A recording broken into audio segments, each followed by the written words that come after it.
Hi, welcome back to the Fastball Profits. This is our Week 15 waiver wire video. And by the way, if you made it to this point, you're probably in your second round of your playoffs. Congratulations to you guys there.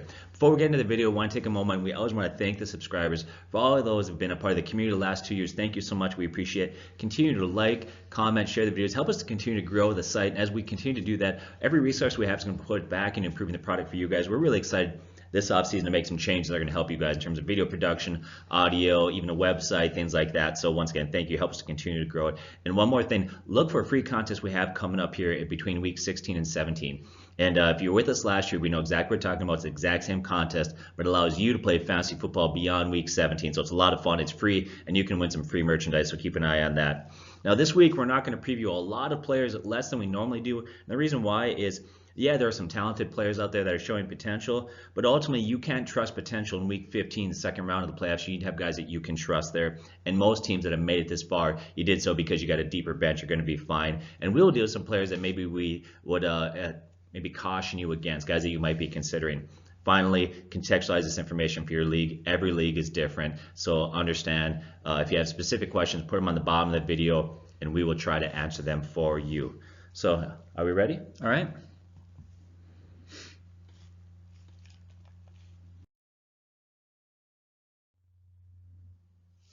All right, so here we come with our first guy, quarterback Mitchell Trubisky. Now, I feel like we talk about him in a lot of leagues, but things don't change, I guess, that he's still a fairly good option out there. He's 28% available, and he goes against Green Bay. Now, while Green Bay is allowing the 14th fewest points to quarterbacks, that number is very deceiving. You have to look at the type of quarterbacks that they've played. Josh Rosen, Brock Osweiler, C.J. Beathard, Josh Allen, Mitchell Trubisky week 1 before that offense really got rolling. And so they've had a lot of easy games, but in games where they played guys like Wilson, Brady, Matt Ryan, they've actually done much better. Given up much more points. Those quarterbacks have done much better. So they really seem to be picking on some bad quarterbacks and giving up a lot of points to good quarterbacks. Of course, on top of that, we know that Mitchell Trubisky, he had a great stretch. About from weeks 4 to 8, he was averaging like 33 fantasy points a game. He was doing awesome, and then he really slowed down because he had a stretch of 3 games where one game he just had an awesome game against Detroit. The other 2 games, played Buffalo, destroyed Buffalo. They just didn't even throw the ball. They didn't let him throw the ball much. It was a pretty bland game as far as they just shut down that team. And then kind of a similar thing with the Vikings there, where they got the lead and they just kind of held on to it and played conservative. Nothing can kill a lead more than turnovers. So again, they didn't let him throw the ball a lot. But when you look at games where the game flow asks him to do much, he plays well. Again, there are a few situations, again, like against Minnesota, against Buffalo, where he just didn't throw the ball a lot, but he's been an effective quarterback, especially since about week 4 when that offense really got going, and so he's a fairly good option this week.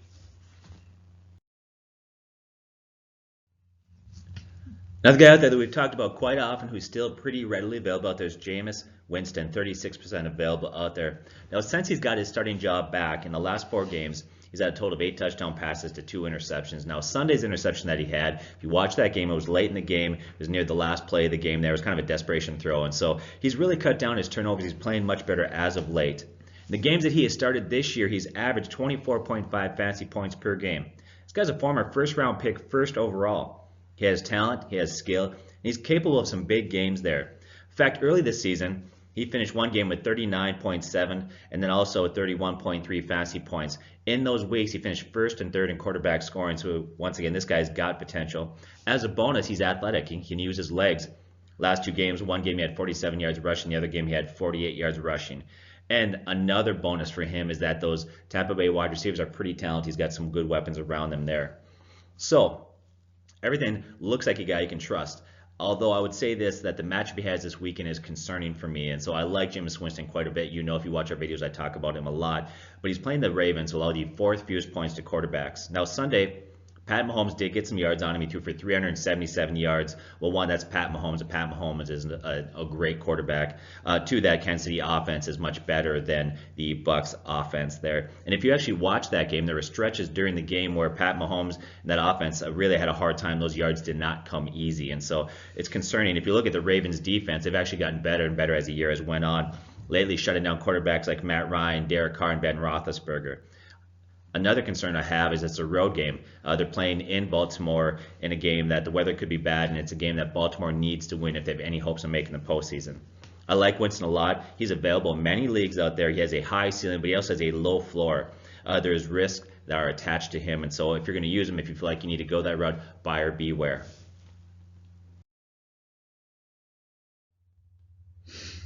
All right, Baker Mayfield, 41% available. He's a pretty simple guy to talk about. One, he's a rookie. He's played well. We were talking about this the other day. He deserved to be the #1 pick overall. The guy, he's looked sharp. He's looked smart and composed, calm and collected in the pocket. He seems mobile. He's throwing accurately. I mean, he's just been very, very impressive. He looks like the real deal. Now, he goes up against Denver, who gives up the 15th fewest points to quarterbacks. But again, we put that word fewest in there, but really that's essentially average when you're getting to that point. So that's essentially an average defense. What's really important to note, though, is that the best player on that defense, or at least the best defensive back on that defense right now is Chris Harris. He's been banged up and hurt with a knee injury, and so there's a good chance that he does not play. I believe he didn't play this last week. Yeah, in fact, reports are that he's going to be out. Maybe he can return the end of the season. So. Yeah, exactly.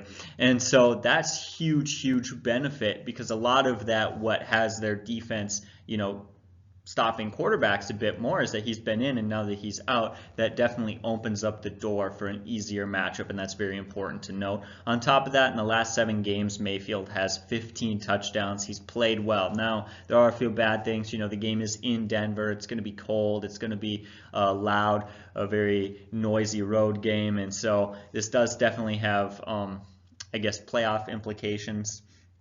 At least for Denver, and so they're going to be playing hard. It's not necessarily the easiest matchup in the world, but with Chris Harris being out and Baker Mayfield playing well, he is an all right option. Yeah, this last week, actually, you look at Mullins. Nick Mullins looked pretty good against them in that game. So. He did, yeah.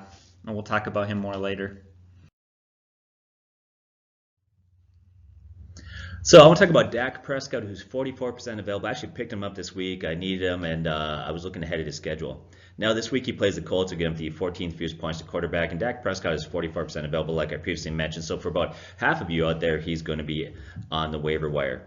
He struggled early this season. In fact, that whole offense struggled quite a bit. In the first 3 games, he averaged 11.47 fantasy points per game. Since then, he's averaging 20.5 fantasy points per game. Last week, he exploded with 455 passing yards and 3 touchdown passes for 36 fantasy points. He had a good fantasy game there. Now, early in the year, we said it, and I think it was evident to most people, he just lacked a lot of weapons in that lineup there. But since Amari Cooper has joined the team, that has radically changed things. But it's not just the addition of Cooper that's helped. Now, if you look at since he's been in the lineup, with Cooper in the lineup, he's averaging 280 passing yards per game. Without him, he was averaging only 208 passing yards per game. Once again, it's not just the addition of Cooper. What happens, there's a domino effect there. Those other wide receivers, you look at like Michael Gallup and them early in the season, they were facing the #1 corner. Well, now Amari Cooper's getting the attention, the #1 corner, and some of the defensive backs there, which allows these other wide receivers to get better matchups. So there's a domino effect there, and those guys are starting to get open. That's good. I think another thing that's helping them is some of those younger tight ends are starting to develop. And if you know the history of this Dallas offense, they tend to look to your tight ends quite a bit in that offense, so that also is good. And they're playing Andrew Luck. Now, if you look at Andrew Luck and the Colts, minus the Jags game, he's been pretty bulletproof as of late. He's performed very well, even in tough matchups.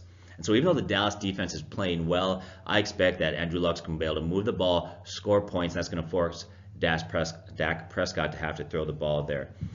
Another bonus, if you pick him up and you decide to play him this week, if you happen to win in Week 15 and make it to Week 16, in Week 16, Dak Prescott plays Tampa Bay, and that defense is very bad. So this guy is a solid pickup and play, not only this week, but also Week 16. For many of you, that is the championship week. So I like Dak Prescott, 44% available playing the Colts this week.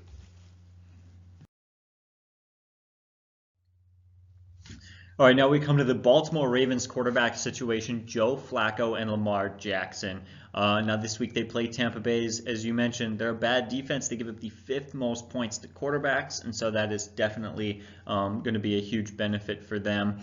But you look at Lamar Jackson's been the starter. In fact, he was playing very well over the last 4 games. He had 4 consecutive games with over 20 fantasy points each game. But then he goes last game and he leaves the game and doesn't actually finish with because he was injured or whatever. RG3 ended up finishing the game. And so the question is he going to play this week? And as always, we say, it's certainly too early to tell, but Joe Flacco is actually back and ready to play. And so that is a very curious situation. And the way that I looked at this, and I started to do some research, and kind of the thing that I had to ask myself was, again, if you're in fantasy playoffs, are you going to start these guys? And then I kind of just instantly realized, like, no, I don't think that you can trust these guys to start, in a game that is going to send you to the championship or send you home. No, I don't think that you should start either of these guys. Lamar Jackson's very good, but again, do you want to rely on a quarterback that gets most of his fantasy points, most of his value from his legs? I don't necessarily trust that, especially because of the injury. If it weren't for the injury, that would change things drastically. And then again, on top of that, Joe Flacco is back. And the wide receivers on that team have struggled. I mean, you look at it, Jackson has just not been productive in the passing game. In fact, his top two wideouts over that stretch have only combined for one touchdown in the last 3 games, and we'll talk a bit more about them later. But again, with such high implications, I think that most of you guys just have a better situation, and I probably wouldn't put any of these guys in your lineups. But we did have to talk about it because last week we got a lot of questions about whether or not to start Lamar Jackson. Another quarterback out there that you could consider if you're in a pinch is Derek Carr, 82% available. This week he plays Cincinnati, allowing the most points to quarterbacks. They're the worst defense in the NFL. They're allowing 30.9 points per game. They allow the most yards per game at 433 to be exact. And they've actually gotten worse as the years went on. That defense is not good at all. Now, if you look at Derek Carr, there have been times this year where he's concerning. There's been times where it's really hard to trust him as a quarterback. The Raiders have a lack of talented players at the skill position. Through the first 6 games, his TD to interception ratio was 7 touchdown passes to 8 picks. He had more interceptions than he had touchdown passes. But since that week, he's had now 11 touchdown passes to 0 interceptions. Derek Carr is actually quietly having a good year, especially when you consider the fact that this team is really in a rebuild. They traded away his best weapon, Amari Cooper. There's been a lot of stuff that could be very distracting, yet currently he has his best quarterback rating of his career at 97.2, and he's been getting better and better as each week goes on, so clearly him and Gruden are starting to figure things out there. He's 11 touchdown passes in the last 4 games and hasn't thrown an interception since week 5. That's 8 games ago. This is a great matchup for him. I haven't trusted him all year, but I think this week you can trust Derek Carr if you need to play him. Once again, 82% available. I like Derek Carr versus Cincinnati, the worst defense in the NFL. All right, now we come to our quick hitters for quarterbacks. Just going to go through a few more quarterbacks, but talk about them pretty fast. The first guy to mention is Marcus Mariota. He's 67% available, and this week he plays the New York Giants, who give up the 12th fewest points to quarterbacks. He's been very, very hit or miss. Last week he had just 162 passing yards, 0 touchdowns, and an interception. But other than that, he's been very up and down. 4 of the last 6 weeks, he's combined for over 300 yards from scrimmage and had multiple touchdowns.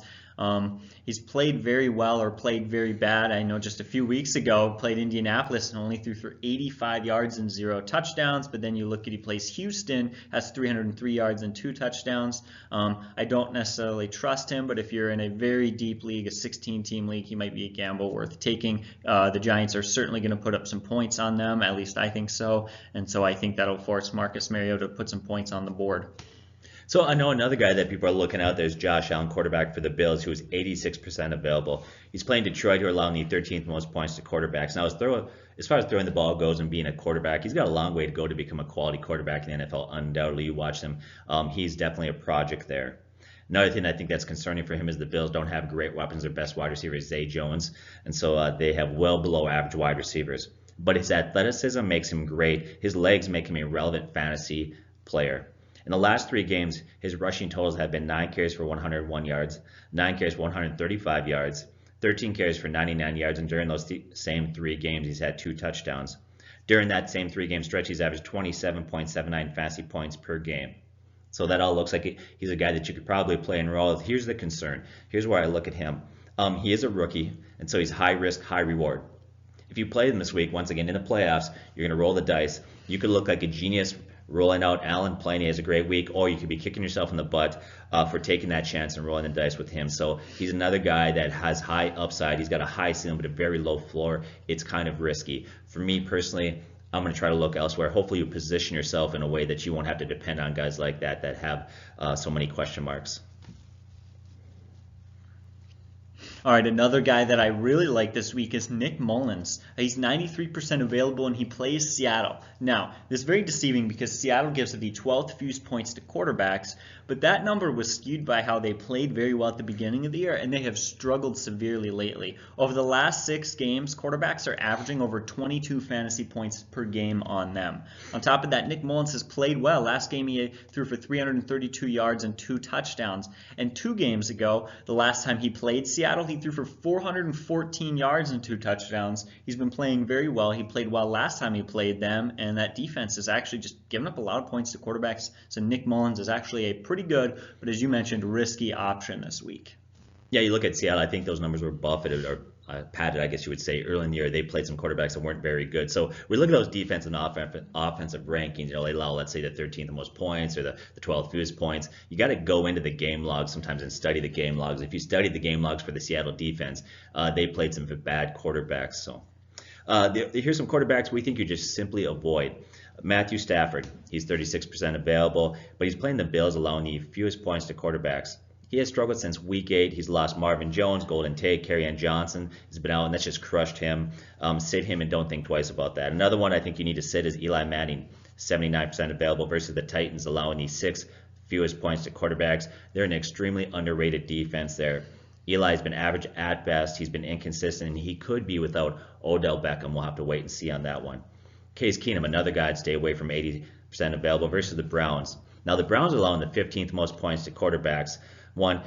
This is not a prolific offense, and it's not intended to be. If you look at the Broncos, what they want to do is play defense, run the ball with Lindsey, and have Case Keenum make a few high percentage throws and keep the turnovers down.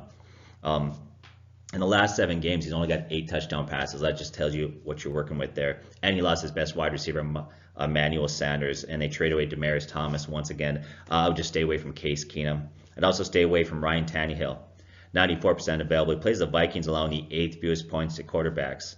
Now Ryan, 3 games since returning from his injury, has 8 touchdown passes to only 1 interception. But if you look at last game, he padded those stats a little bit with that crazy play at the end of the game. They're calling the Miracle Miami, and that actually counts for his stats. But let's be honest, that was not him. And so his numbers are decent. But he's playing the Vikings. Now the Vikings, the last 5 games, have faced Tom Brady, Drew Brees, Mitch Trubisky, Aaron Rodgers, and Matthew Stafford. Those are some quality quarterbacks, right? Those 5 games and those quarterbacks average 11.28 points per game. That Vikings defense is capable of shutting him down. I would stay away from that. Avoid also Josh Rosen, Jeff Driscoll, and Cody Kessler. So I would just avoid all those guys. All right. All right, now we come to the running backs, and the first guys we got to talk about is Austin Eckler and Justin Jackson. Are they worth picking up at this point? And while probably, yes, they're worth picking up and putting on your bench, I guess the question is more specifically where in playoffs there are really only 2 weeks left. Are they worth are they going to find a spot on your roster? Well, I want to read this. First of all, I should say they're going up against Kansas City, gives it the 2nd most points to running back, so that bodes very, very well for them. But let me just read this. So NFL Network's Ian Rappaport reports that Melvin Gordon could play in Week 15 against the Chiefs. So that right there is huge, right? Melvin Gordon could play. That seriously devalues Justin Jackson. Austin Eckler essentially keeps his role as the guy in the passing game.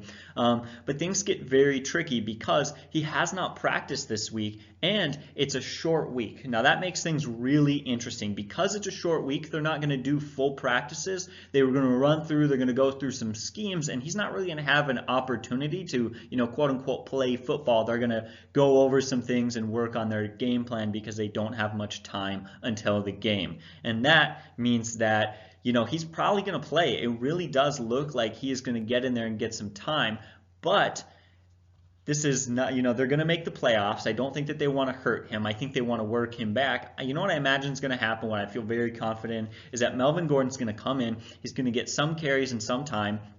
just enough to devalue Justin Jackson and Austin Eckler, but not really enough to honestly be that fantastic this week. Again, things are looking good that he's back at practice and he's doing some things, but he hasn't really played football this week. And again, it's a short week, giving him less time to recover. And obviously, again, like I said, less time because they're not going to be specifically practicing out running, doing a lot of physical drills, less time to kind of test his knee in that sort of situation. So Justin Jackson, if you don't have him already, I don't necessarily know if it's worth picking up. Again, you can't really pick him up for the long-term value. Next week, when most fantasy championships are going to be held, Melvin Gordon will almost seemingly definitely be back. Yeah, I guess there's two ways of looking at it. They're playing Thursday, Kansas City there. They win that game, they have an opportunity of winning the division, which is obviously something that they want to do, secure home field advantage in the playoffs. But the downside of it's a short week. They're going to make the postseason. Why would you risk your best player? Maybe the mindset is you risk him for the long-term gain. I don't know. There's just so many question marks. It's one of these situations that we're going to have to follow closely as the week goes on, and we'll try to give you information and put your questions on the bottom because every day information is going to change. So, all right. So I'll talk about Gus Edwards there, who's 25% available, and also Kenneth Dixon, who's 92% available, the running backs for the Ravens there. Playing Tampa Bay, allowing the 5th most points to running backs. Now, Gus had a bulk of the carries again last week. He had 16. Last 4 games, he's having 19 carries per game. That's a lot of uses. That's very solid touches. You like that, right? And he was hot for a bit. He was trending up, but there's some things that have changed there. Dixon's return and the fact that Edwards is not good in the passing game. He's only had 1 catch all year. Really make his value a bit lower. He's become what I would call a touchdown-dependent guy that you can only really trust in standard leagues. Now, Dixon is a second-year back that looked good last season at times. He's also got good hands in the passing game. He's very effective there.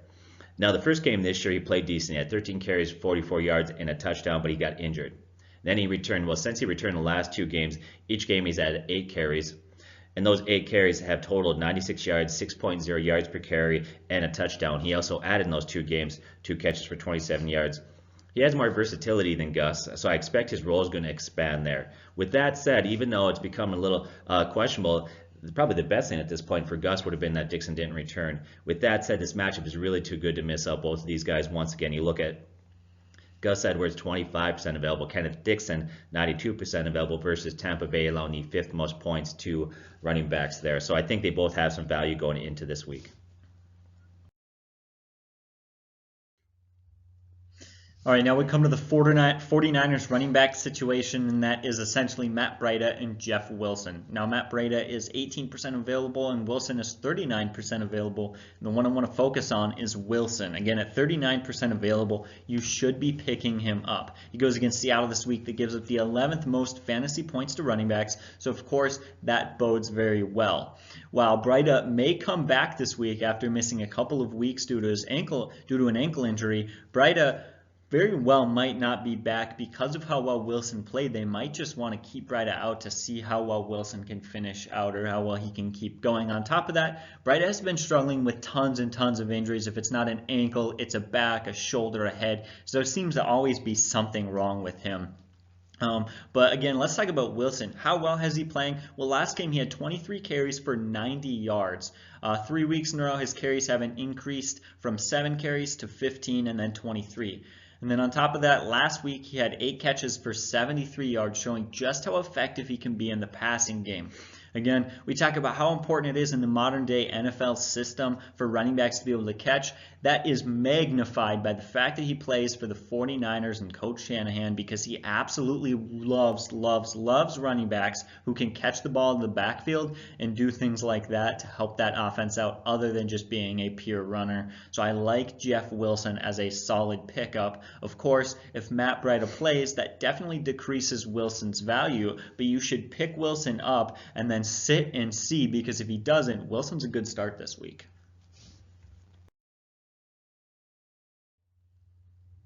Well, I would imagine this guy would probably be the number 1 guy going off the waiver wire this week. Derrick Henry, 41% available out there. He plays the Giants, getting him the 6th most points to running backs. Wow, did this guy explode last week. 238 rushing yards and 4 touchdowns. It was insane watching that, right? So I actually did a search. I wanted to see how many fantasy teams this week actually played him and had him in their lineup. And what I found is only about 19% of teams actually started him. And most teams that I found that had him, they were teams that were in the consolation round. which speaks volumes. Hopefully you haven't been trusting this guy all year. So entering week 14, he'd really struggled a lot. Entering week 14, his yards per carry is 3.7. Until this week, he was on pace for only 632 rushing yards. So going into the week, once again, not running very well. So how do you interpret that huge game? Okay, has he turned a corner? Is he finally gonna get on fire, or was that a fluke? So before I get into that a little bit, do you remember a guy named Jerome Harrison? So Jerome Harrison is a running back for the Cleveland Browns. In his entire career, he had 1,681 rushing yards. His best season was 2009. In that year, he had 862 rushing yards. Well, in that same 2009 season, okay, he had one game that he had 286 rushing yards and 3 touchdowns against the Chiefs. So he just blows up. Now, the next 2 games after that were pretty decent. 2 games following that, he won 148 rushing yards and 127 rushing yards. But his yards per carry were only 3.87. They gave him 71 carries in those 2 games. So really, those statistics were a product of volume there. His next season, though, he only had 330 total rushing yards, and his career quietly ended 2 seasons later. Or, do you remember a guy named Jonas Gray? Do you remember him? Yeah. Running back for the Patriots. He had one game, he had 204 yards and 4 TDs, and not long after the Patriots released him. And the reason why I bring that up is games like this happen, anomalies happen. You have to always put aside your emotions and get into the numbers and really take a look at that rationally. A lot of people going into this year saw Doug Henry as a breakout candidate, and we actually said the opposite. We said we need to avoid him. We shared some analytics that indicated some very concerning trends in numbers. I think last week's explosion was a perfect storm of bad tackling from a team that has struggled against the Titans. Losing the last 4 games they faced the Titans. In fact, the Titans have really owned their number. Last year when the Jags won that division, they lost both games versus the Titans. So I look at the Jags as a team that when you watch the game, they just look like they just given up on the year. The tackling was bad. They didn't play with emotion, passion. And so I just think it was a perfect storm. I think it was a bit of a statistical anomaly. I did not expect him to repeat that. With that said, Henry does have 9 touchdowns on the year and 8 in the last 6 games. So I think he's worth a look in standard leagues because, one, he's got a very good matchup. Mariota's playing better. And so this week I see him as a running back 2 in standards. With that said, no, I don't think he's arrived. I think this is another one of those statistical flukes there that he had a great game, it was fun to watch, but ultimately I don't think he's going to be a great running back moving forward. So that's my take. You want to add anything to that? No, I completely agree.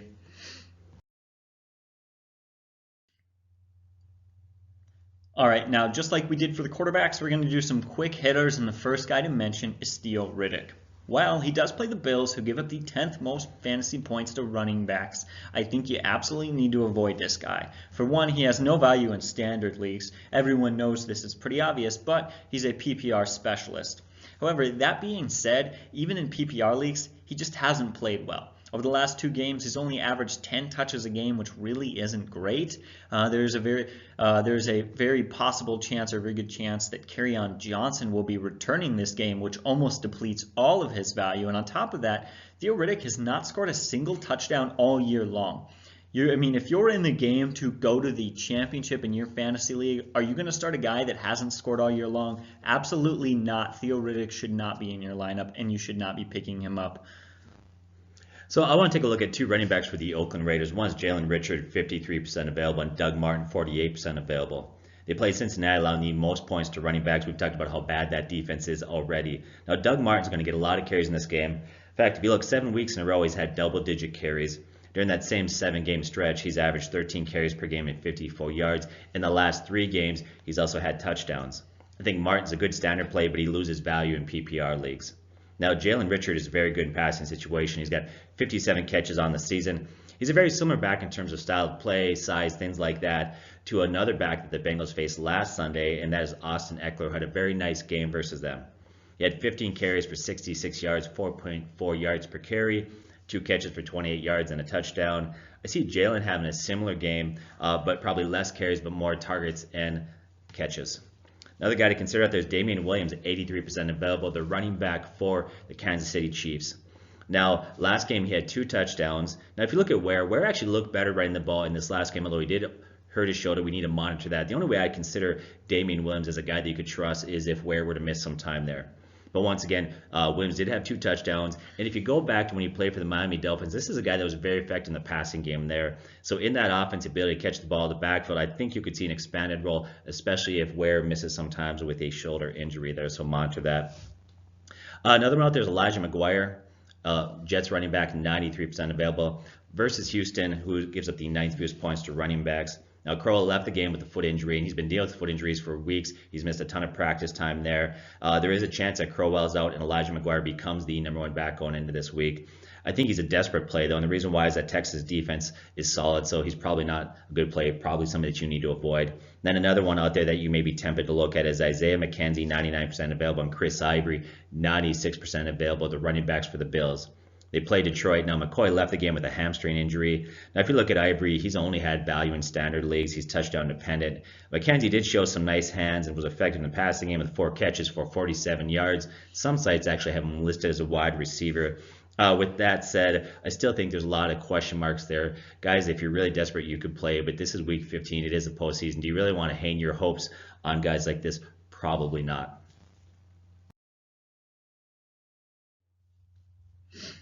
All right, here we are at the wide receivers. Now, the first guys that we got to talk about are DJ Moore and Curtis Samuel. Man, they have really emerged lately as great options. Moore is 19% available, which isn't great, but Samuel is 70% available.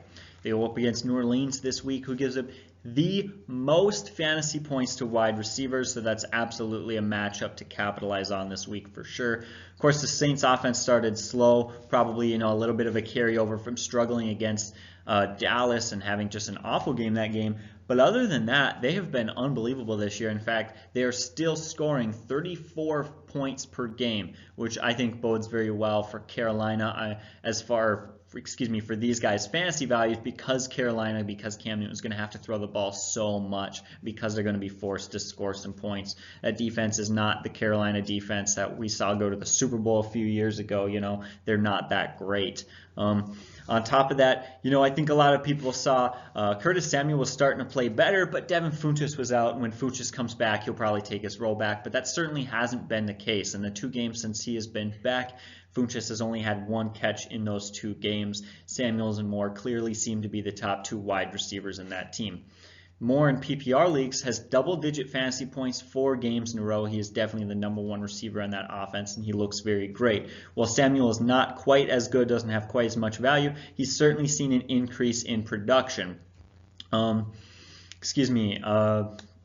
Kind of freezing here for a second. Sorry. He said 2 games ago he had 6 catches for 88 yards, and then the last game he had another nice game with 4 catches for 80 yards. Again, not quite as much value, but still a little bit of value, definitely increasing. Of course, he's going to have a lot more value in dynasty leagues going forward, but worth a spot on somebody's bench, that's for sure. So another guy out there you may want to look at is Sterling Shepard, wide receiver for the Giants, 26% available this week. They played Tennessee, allowing the 9th most points to wide receivers. So last week, Odell Beckham is out. He becomes the number 1 guy. He did get a touchdown, but he disappointed in terms of yards and catches. Well, I think the reason why, mostly game script there. If you watch that game was a blow. It was 34-0 at halftime. They're destroying Sanchez and the Redskins, and they just didn't need to throw the ball a lot. They got ahead early, and then it became the Saquon Barkley show, and he ran the ball early and often. Now, if you look at last year and other times Odell Beckham has missed games, Sterling has performed very well. In fact, he had some games last season that he was the number 1 wide receiver. He really blew up. He had 1 game last year, had 11 catches, 139 yards. Another game, he had 11 catches, 142 yards. And then another game with 7 catches, 133 yards. So certainly the ability is there. Sterling Shepard has that ability to perform and be a great wide receiver option. Now, I wouldn't expect those numbers this year because, one, probably the biggest reason why he had huge numbers last year and why I wouldn't expect him now if he fills in for Odell Beckham another week is they didn't have Saquon Barkley last year. He's their number 1 weapon there, obviously, in that offense. Now, if you look at his value is connected to Odell Beckham's health. If Odell plays in this game coming up, Shepard is a wide receiver 4 at 5 at best. But if Beckham sits, he becomes a wide receiver 3 in fantasy that you can start, and he has a high ceiling. All right, what about the Ravens wide receivers Michael Crabtree and John Brown? While they do play the Tampa Bay Buccaneers, who, of course, is a very good matchup, and they're fairly available. Brown is 44% and Crabtree is 39%. I think there are a lot of reasons to avoid them. One is their production has virtually disappeared since Lamar Jackson took over. John Brown has only caught 2 passes in the last 3 weeks, and Michael Crabtree's 3 catches on 4 targets for 34 yards is the best game that he has had since Jackson became starter. In fact, in the last 4 games, they have only combined for 1 touchdown since Jackson took over. All of that sounds bad, but you have to look at the matchup to really understand how awful that is. And the matchups they've had have been unbelievably easy, and they haven't been able to capitalize on it. Played Cincinnati's awful defense, Oakland's awful defense, Atlanta's far underperforming defense, in Kansas City, a team that we thought was going to be able to put up tons of points, and that was going to force them to throw the ball more. And even when that sort of happened, they just even against Kansas City, they still didn't get the job done. Defense that's not that great, better in fantasy for sure. And so they're just not getting the job done in good matchups. This is another good matchup, but why should we expect anything to change? If Joe Flacco does play, he throws the ball more effectively than Jackson, so it might be tempting to pick these guys up and use them this week. But a guy who lost a job to a rookie, a guy who hasn't played in a while, a guy who honestly when he was playing wasn't good. Either way I see this, that neither of these guys are good options. So another guy out there I think you could consider this week is Mike Williams, 51% available, the wide receiver for the Chargers there. Now they're playing Kansas City, are middle in the road in terms of points allowed to wide receivers. Now if you look at Kansas City, they're 28th defensively, allowing 27 points per game, so they allow a lot of points per game. And they're first in NFL scoring 36 points per game. That's a perfect storm. They give up a lot and they score a lot. This should be a high-scoring game. Rivers should have to throw the ball quite a bit there. Look at Williams, he's got 7 touchdowns on the year. He's a big physical receiver, a former first-round pick from last season. I like him slightly more in this game if Gordon sits. Obviously, we'll have to wait and see. That's a Thursday night game there. But once again, Mike Williams is a guy that could be a nice stream play for you. And another guy that I think is a very good option is Dante Pettis. He's 56% available, and he plays the Seattle Seahawks. Seattle gives up the 13th most points to wideouts, which is good, but he's been very productive over the last 3 games. So 3 games ago, he had 7 targets, 4 catches, 77 yards, and a touchdown. 2 weeks ago, he had 7 targets, 5 catches, 129 yards, and 2 touchdowns. And then last week, went up against Denver again, pretty good defense, but he had 7 targets, 3 catches, 49 yards, and a touchdown. So he has 4 touchdowns in the last 3 weeks. Again, he's playing Seattle this week. He played Seattle 2 weeks ago when he had 129 yards and 2 touchdowns. So I think this is a very good matchup, and I like him. Again, 56% available is Dante Pettis.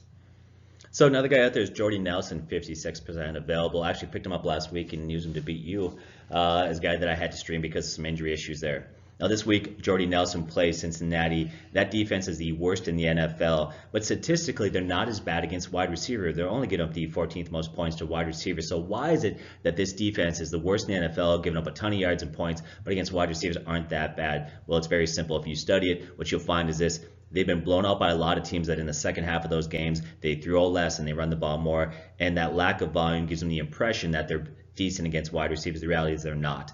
They're vulnerable at all ends of the spectrum, and defensively speaking.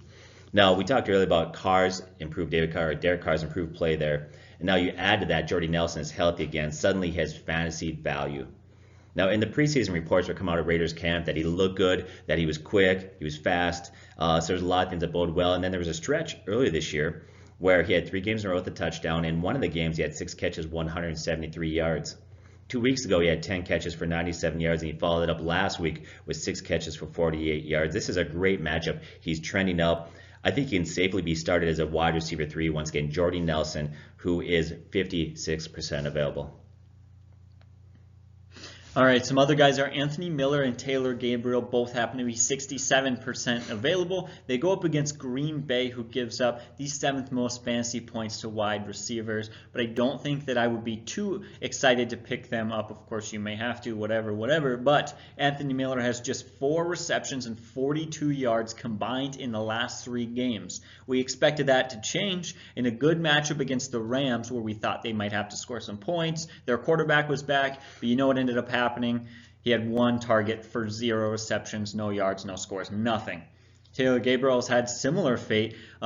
He has not had more than 52 yards receiving since week 6, and he hasn't scored since week 4. Really, these guys just are not performing for whatever reason. I guess maybe part of it is that maybe they're not great wide receivers. Maybe that offense doesn't need them to. Either way, the fact is the fantasy value is not there despite the matchup.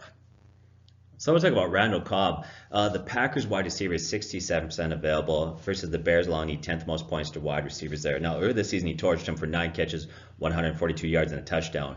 He missed 6 games due to injuries. He returned last week, and then this week he followed up with 5 catches, 43 yards, and a touchdown. Now, many people thought that Marquez Valdez-Scantling was moving into the number 2 wide receiver role for that team there. But in the last 4 games, he's averaged 1.5 catches and 12.25 yards per game. It's been bad. And 2 of those games were with Cobb out. So we can just kind of write Marquez Valdez-Scantling out of there as somebody that you need to consider. Cobb is the team's number 2 wide receiver, and he operates in the slot. And that gives him more value in PPR leagues. But this week he faces the Bears in Chicago, who Sunday night they shut down a potent Rams offense there. That defense looks great. So for me, Cobb is a wide receiver 4. You probably need to sit him. Another guy is Chris Conley. Now he is wide receiver for the Kansas City Chiefs, 87% available. As we mentioned, he goes up against the Chargers. That is a very good matchup. Should be fun to watch for sure. This is very dependent on the health of Sammy Watkins. If Sammy Watkins comes back and plays, Conley has no value. But if Sammy Watkins doesn't play, Conley could be put in as a wide receiver 3, and I think he'd be fairly productive. With Watkins out, he has caught 10 of 15 targets for 99 yards and 3 touchdowns over just the last 2 games. Got out there Kenny Stills, who is 69% available. Now, the first 3 weeks of the year, Kenny Stills looked like he was having a good year. First 3 weeks, he had 3 touchdowns and 1 game over 100 receiving yards. But then he began to struggle. He was beat up. He was injured. They had quarterback issues. Brock Osweiler was starting there. But with Tannehill back, there's hope again. In fact, he's had back-to-back weeks with touchdowns. Sunday, he had 135 receiving yards. But he plays Minnesota, allowing the 6th fewest points to wide receivers. So I look at him like Cobb, who have value, but the matchup hurts him. He's a wide receiver 4 this week. Probably better to sit him. All right, my final guy up for the wide receivers is D.D. Westbrook. He's 66% available, and he plays Washington, who gives up the 3rd most points to wide receivers. On top of that, his stats this year really aren't that great, but he struggled, and then they finally gave up on Blake Bortles. Now he has 2 touchdowns in the last 3 games, and he's performed very well. That's also good to note that those numbers were pretty good. They've certainly increased. Last game he had 10 targets, 7 catches, 88 yards, and a score. But that's against Tennessee, who is a fairly good underrated defense. 3 weeks ago when he scored, it was against Buffalo, who gives up, I believe, at least at the time, the fewest points to wideouts. And so he's actually performed fairly well. I think that he can be played at a wide receiver 3 spot, but no more than that. So I think we're going to move to tight ends. I think you have the tight ends on this one. Yes, I do. Now, as always, guys, there's not a lot of talent at tight end, and I often find myself saying, here's a guy, oh, he's not that great of an option, but here we are. Hopefully, if you're in the fantasy playoffs, you manage to make a trade or draft a guy, and you have some good options. But if you don't, here are some good enough options. All right, so the first guy is Vance McDonald. Now, he is 30% available. On the bright side, something that's very nice is he plays the Patriots, who give up the 6th most fantasy points to tight ends. On top of that, but on the opposite of that, and the reason that I think a lot of people are excited about him, want to pick him up this week, is because of that matchup. But I'm going to say avoid this guy, and here's why. Last week he had a good matchup. In fact, he had the best matchup. He played the Raiders, who give up the most fantasy points to tight ends. And you know what? He only managed 37 yards and did not score. I just want to get that out there because I've definitely heard some news from other fantasy sites and other places saying that Vance McDonald is a good start this week. I just want to at least balance some expectations a little bit. Yeah, we dealt that early in the year. C.J. Azuma, tight end for Cincinnati Bengals, had a great matchup, and every site was saying this is a guy you need to play, and we actually cautioned against it and got a little bit of pushback from somebody that said, man, that's a bad choice. Every other site says you need to start him. That week they went out and he got a 0. So matchup alone is not the only thing that we consider when it comes to playing a guy. You got to look at volume, targets, things like that, so many other factors. So I agree with you. All right, thank you. And then the other one, another guy is Evan Ingram. He is 40% available, and he goes against Tennessee. Now, Tennessee gives up the fewest fantasy points to tight ends. However, last week he also had a tough matchup against a team that gives up the 8th fewest points to tight ends, and he was struggling with a hamstring injury and still working through that, but he did manage 3 receptions for 77 yards. So that's something to monitor because I think that he's going to be healthier this week. Of course, he played last week, and I think that bodes well for him. Again, the matchup isn't great. His value is boosted if Odell Beckham does not play. That is sort of how that goes. If Odell Beckham doesn't play, the tough matchup and the fact that he does get a little bit more lost on that depth chart, there's a lot more talent there, means he's not going to be an amazing start. But I think that you can start him at the tight end position if Odell Beckham doesn't play because the Giants are going to need him to perform. Again, 77 yards last week without Odell Beckham, and so that works well. Another guy a lot of you guys probably haven't heard of is Dan Arnold. Now, he's 97% available. He goes against Carolina this week. He has 10 catches over the last 4 weeks. What I like about him is that he is a converted receiver that worked into the tight end role because that's what his offense needed him to do. While he does play for the New Orleans Saints, which is good because he has an awesome quarterback in Drew Brees, and of course he worked his way in because Benjamin Watson just simply wasn't getting the job done, and they needed a guy to do it, and he has performed well. Something that doesn't bode necessarily all that well for him is that there's, of course, a lot of talent in that offense, but he does play Tampa Bay, who's given up 886 yards to tight ends this year, which is 3rd most in the league. If you're desperate, you can play him, but there's a lot of risk. I mean, again, a lot of people don't even know his name, and so if you're desperate, you might want to put him in there, but he's by far not a safe play. Yeah, to add to that desperation, he was a guy that I actually liked, was trending upwards, and then surprisingly, he didn't play and wasn't even active for the game last Sunday, and so we'll have to look into what that is. That's just another reason, going back to what you said, why, yeah, he was trending upwards, there's potential there, he's in a good offense, but ultimately, why he didn't play Sunday, obviously there's an injury there. There's a lot of question marks, so it's probably best just to avoid. Exactly. And then we have Vernon Davis. He is 95% available. Of course, his value comes from the Jordan Reed injury. As all things in the NFL go, it's going to take until 5 minutes before the game when the coach finally announces what is up with Jordan Reed and whether or not he's going to play and everything like that. Of course, we can monitor it throughout the week, and we can get some hints and clues, and as usual, we can pretty much get a fairly good idea. But if Reed is out, Vernon Davis has value. If Reed plays, don't go near Vernon Davis. Of course, that's pretty obvious, but he has had some production lately. 3 weeks ago against Dallas's defense that's been playing better, he had 2 catches for 73 yards and a touchdown. And then last week, when Reed went out, he had 4 catches, 31 yards, and did catch a 2-point conversion.